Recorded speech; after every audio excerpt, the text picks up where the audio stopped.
CNBJ Info, c'est l'heure du journal. Sans plus tarder, voici les principales articulations. La population doit prendre patience car dans un mois seulement, elle va vivre une nouvelle ère avec la baisse des prix des biens de première nécessité. Déclaration du ministre de l'économie Jean-Paul Moyato au sorti de la réunion du groupe thématique du secteur productif de ce mardi 23 septembre 2013. Le médecin du secteur public déterminé toujours à continuer avec la grève, c'est là malgré la rencontre qu'a eue le ministre de la Santé avec leur syndicat. Au cours d'une réunion du SINAMED, section de l'hôpital général de référence de Kinshasa, le médecin souhaite continuer avec la grève jusqu'au retour du président de la République au pays. Concertation nationale, le groupe thématique décentralisation et renforcement de l'autorité de l'État vient d'adopter par consensus son rapport final. Les recommandations de ces rapports seront soumises à la plénière de concertation nationale. CNBJ Info, voici le développement de ces titres.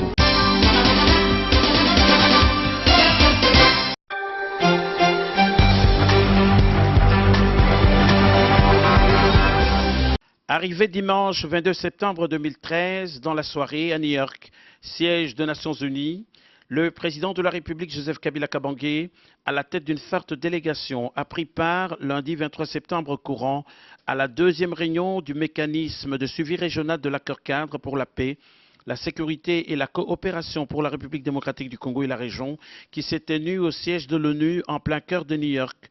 Rencontre de haut niveau que le secrétaire général de l'ONU Ban Ki-moon et Mme Nkosazana Dlamini Zuma, présidente de la Commission de l'Union africaine, ont conjointement convoqué en vue d'évaluer l'application de l'accord-cadre d'Addis Abeba, d'analyser l'évolution de la situation en RDC et dans la région et de proposer des pistes de solutions afin de pacifier définitivement l'est de la RDC et de stabiliser toute la région. C'était en présence de Mary Robinson, envoyée spéciale du secrétaire général de l'ONU.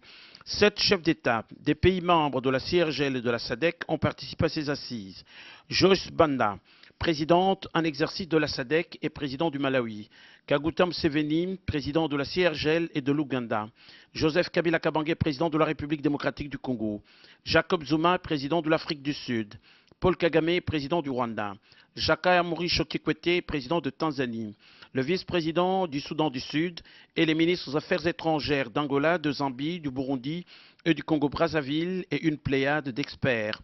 Plus d'une heure en la salle ECOSOC avec une vingtaine d'interventions. Plus d'une heure en la salle ECOSOC avec une quinzaine d'interventions qui ont marqué ces travaux de New York, balisant une fois encore le chemin de la paix durable au Congo-Kinshasa et dans cette contrée d'Afrique centrale. Le secrétaire général de l'ONU, Ban Ki-moon, nourrit l'espoir de la paix en RDC et dans la région avec le concours de tous les membres signataires de l'accord-cadre. Madame Nkosazana Zuma, elle pense que la consolidation de la paix passe par le développement de la RDC et de toute la région. La présidente de la SADC estime que les souffrances du peuple congolais doivent cesser car c'est un affront pour les Nations Unies et que les M23 se doivent d'éviter toute action militaire. Le président de la CIRGL, Kaguta Museveni, loue les efforts que conjugue tout le monde pour que la stabilité revienne. À cette rencontre, la voix de la République démocratique du Congo a été entendue sans cesse à travers le président de la République, Joseph Kabila Kabange, qui a remercié de tout cœur personnalités et organisations africaines et internationales pour la paix au Congo et dans la région. Il a démontré que les autorités de la RDC respectent à la lettre les engagements de l'accord cadre et organisent les concertations nationales, socle de la cohésion et de l'unité. Pour lui, la paix doit être restaurée de façon durable et l'impunité est à combattre à tout prix. Le président Jacob Zuma a mis en évidence le respect de la souveraineté de la République démocratique du Congo et il a plaidé pour une paix durable. Il en est de même du président tanzanien Jakaya Mrisho Kikwete. De manière globale, il ressort de ces travaux la volonté d'éradiquer la violence cyclique en RDC, de faire respecter l'accord cadre d'Addis Abeba, d'œuvrer pour la paix et la stabilité du Congo-Kinshasa et de la région, d'amorcer le développement intégral et de protéger les populations de l'Est en proie à la violence. Et un appel a été lancé aux pays signataires de l'accord de respecter scrupuleusement leur engagement pris à Addis Abeba. Et un communiqué final a clôturé cette deuxième réunion de New York sur la situation de la République démocratique du Congo et de la région des Grands Lacs. Communiqué final de la deuxième réunion du mécanisme de suivi régional de l'accord cadre pour la paix, la sécurité et la coopération pour la République démocratique du Congo et la région, tenue au siège de l'Organisation des Nations Unies à New York. Les signataires de l'accord-cadre pour la paix, la sécurité et la coopération pour la République démocratique du Congo et la région ont tenu la deuxième réunion du mécanisme de suivi régional de l'accord-cadre pour la paix, la sécurité et la coopération pour la République démocratique du Congo et la région, le 23 septembre à New York, en marge de la 68e session de l'Assemblée générale de l'Organisation des Nations Unies. Cette réunion de haut niveau a été convoquée conjointement par le secrétaire général de l'Organisation des Nations Unies, Son Excellence M. Ban Ki-moon, et la présidente de la Commission de l'Union africaine, Son Excellence le Dr Nkosazana Dlamini-Zuma. L'objectif de la réunion était de passer en revue les développements survenus dans la région ainsi que les avancées enregistrées dans la mise en œuvre de l'accord-cadre, y compris l'élaboration des critères de suivi pour le comité d'appui technique.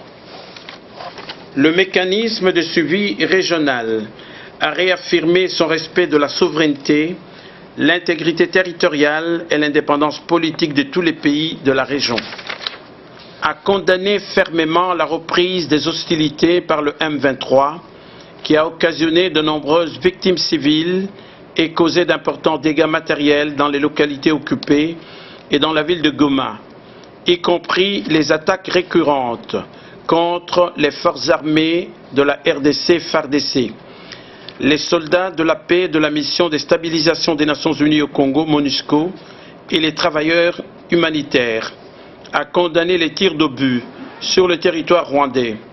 Également, toutes les forces négatives, en particulier les Maï-Maï, les forces démocratiques de libération du Rwanda, FDLR, l'armée nationale de libération de l'Ouganda, NALU, et les forces démocratiques alliées, ADF, les dernières actions de ce groupe ayant entraîné des déplacements internes massifs des populations et des flux de réfugiés.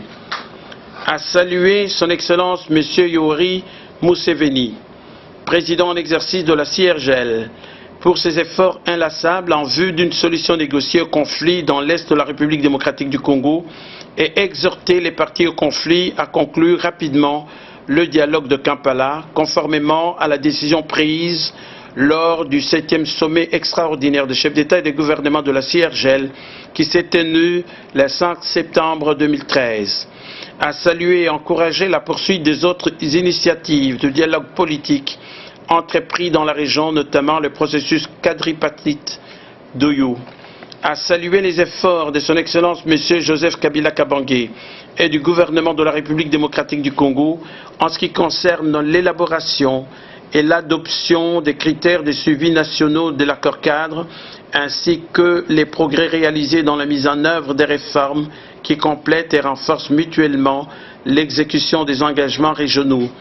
A salué le travail accompli par le comité d'appui technique, CAT, en ce qui concerne l'élaboration des critères de suivi régionaux et d'indicateurs de progrès, lesquels définissent clairement les responsabilités et prévoient un calendrier pour la mise en œuvre de l'accord-cadre.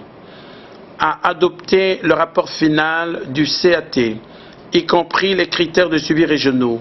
Le mécanisme de suivi régional a salué l'élaboration des critères de suivi internationaux et a encouragé le CAT à travailler en étroite collaboration avec les partenaires internationaux en vue de l'amélioration des 10 critères. Le mécanisme de suivi régional a par ailleurs prié le comité d'appui technique d'élaborer un plan d'action détaillé pour la priorisation des actions liées à la mise en œuvre de l'accord-cadre en étroite coordination avec les mécanismes régionaux, internationaux et nationaux en place. A prié l'envoyé spécial du secrétaire général pour les Grands Lacs, le représentant spécial du secrétaire général pour la République démocratique du Congo et le chef de la MONUSCO, le représentant spécial de la présidente de la Commission de l'Union africaine pour les Grands Lacs, l'envoyé spécial des États-Unis pour les Grands Lacs et le coordinateur principal de l'Union européenne, de fournir tout l'appui politique et technique nécessaire au dialogue de Kampala afin de conclure le dialogue sans délai. a exhorté les partenaires internationaux au développement à créer les dividendes de paix immédiats sur le terrain à travers les projets à impact rapide au niveau local et régional, en ayant pour principaux bénéficiaires les femmes et les jeunes, ainsi qu'à travers d'autres projets pertinents de la CIRGEL et de la Communauté économique des pays des Grands Lacs, CPGEL, a accueilli favorablement la création d'un fonds d'affectation spéciale multi-donateur regroupant plusieurs pays, afin d'appuyer la mise en œuvre des programmes et projets prioritaires, et a invité l'envoyé spécial du secrétaire général à user de ses bons offices afin de promouvoir et d'obtenir l'appui de la communauté internationale à la mise en œuvre de l'accord cadre.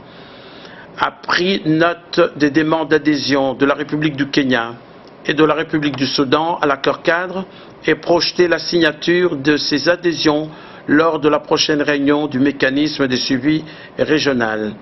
A décidé de se réunir prochainement en marge du 22e sommet de l'Union africaine à Addis Abeba en janvier 2014 afin de faire une nouvelle évaluation de la mise en œuvre de l'accord cadre. New York, le 23 septembre 2013. Les groupes thématiques décentralisation et renforcement de l'autorité de l'État vient d'adopter par consensus son rapport final à la suite des exposés des 4 ateliers qui étaient constitués à cet effet, et toutes les recommandations formulées concourent à la cohésion nationale et seront adressées à l'Assemblée plénière de concertation nationale. C'est le premier groupe thématique des 5 groupes thématiques de concertation nationale qui venait d'atterrir correctement, sans incident majeur. Toutes les recommandations concourent à la cohésion nationale et que je ne saurais pas les détailler étant donné que la primeur est effectivement réservée au Présidium et à la plénière des concertations nationales. Mais pour votre curiosité, comme je l'ai dit, toutes ces recommandations, qu'il s'agisse de rendre beaucoup plus efficace, beaucoup plus perceptible et beaucoup plus performant l'autorité de l'État.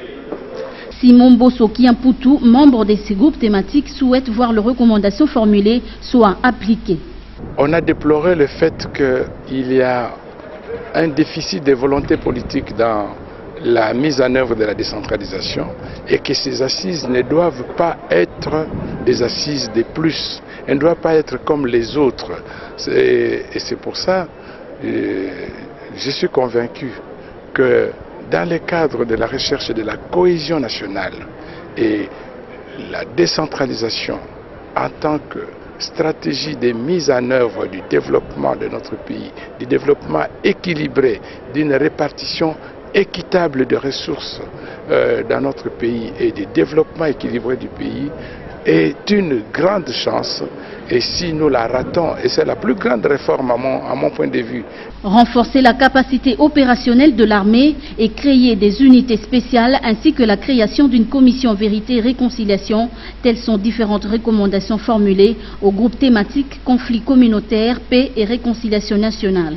Il y a beaucoup de recommandations, il y a des recommandations d'ordre général pour pouvoir soutenir la paix, la réconciliation dans notre pays, pour, comment dirais-je, pour juguler les fissures qui se sont taillées dans la population congolaise. Il y a des recommandations générales, il y a aussi des recommandations spécifiques. Dans les recommandations générales, par exemple, nous avons demandé, c'est vraiment un exemple que je prends au hasard, que nous puissions avoir un observatoire des comportements des individus, des groupes d'individus, des institutions, parce que cet organe que nous proposons, parce que ce n'est pas encore acquis, mais cet organe que nous proposons va permettre de pouvoir suivre au quotidien notre manière de vivre ensemble et détecter déjà les points qui risquent de poser problème et de pouvoir les traiter pour éviter que cela ne débouche sur des conflits ouverts. Nous avons par exemple aussi au niveau des solutions, des recommandations générales, proposé que nous puissions doter notre pays d'une armée réellement républicaine, d'une armée réellement dissuasive et professionnelle. tout en espérant que ces recommandations vont rencontrer l'assentiment de la population.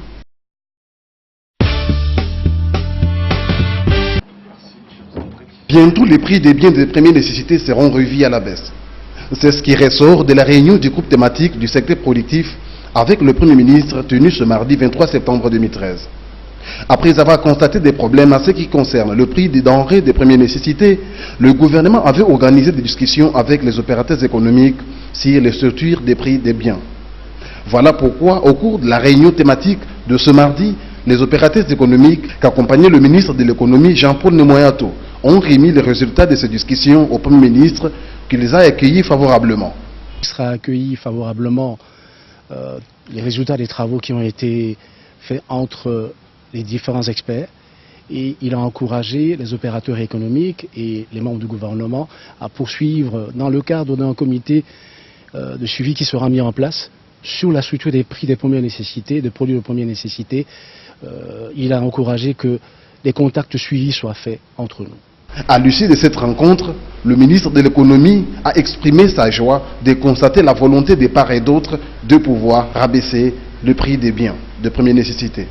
Nous avons eu des discussions avec le partenaire autour des structures des prix et nous avons la joie de constater que du côté du secteur privé et du côté de l'État, il y a eu manifestement de la volonté politique dans chaque camp, au point que nous avons réexaminé à fond les structures des prix des denrées de première nécessité et nous avons convenu que nous puissions mettre ensemble les nouvelles structures des prix. Nous nous sommes